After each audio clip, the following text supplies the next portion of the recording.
March 21st, Saint Benedict Abbot.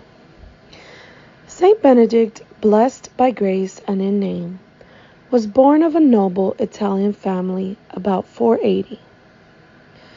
When a boy, he was sent to Rome and there placed in the public schools.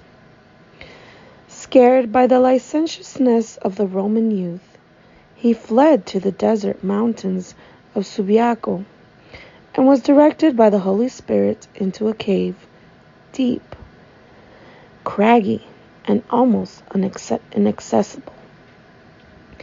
He lived there for 3 years, unknown to anyone save the holy monk Romanus, who clothed him with the monastic habit and brought him food. But the fame of his sanctity soon gathered disciples round him. The rigor of his rule, however, drew on him the hatred of some of the monks, and one of them mixed poison in the abbot's drink. But when the saint made the sign of the cross on the poisoned bowl, it broke and fell in pieces to the ground. After he had built 12 monasteries at Subiaco, he removed to Monte Cassino, where he founded an abbey in which he wrote his rule and lived until death. By prayer he did all things, wrought miracles, saw visions, and prophesied. A peasant whose boy had just died ran in anguish to Saint Benedict, crying out, "Give me back my son!"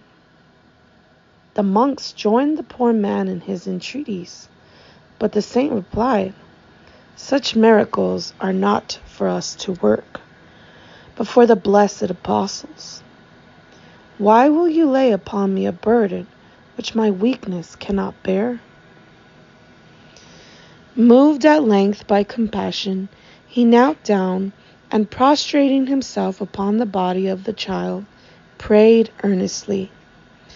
Then rising, he cried out, "Behold not, O Lord, my sins, but the faith of this man, who desireth the life of his son, and restore to the body that soul which thou hast taken away."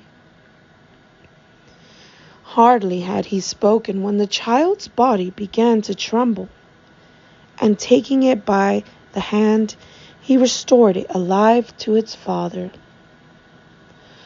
6 days before his death, he ordered his grave to be opened, and fell ill of a fever. On the 6th day, he requested to be borne into the chapel, and having received the body and blood of Christ, with hands uplifted, and leaning on one of his disciples, he calmly expired in prayer on the 21st of March, 543. Reflection. The saints never feared to undertake any work, however arduous, for God, because, distrusting self, they relied for assistance and support wholly upon prayer.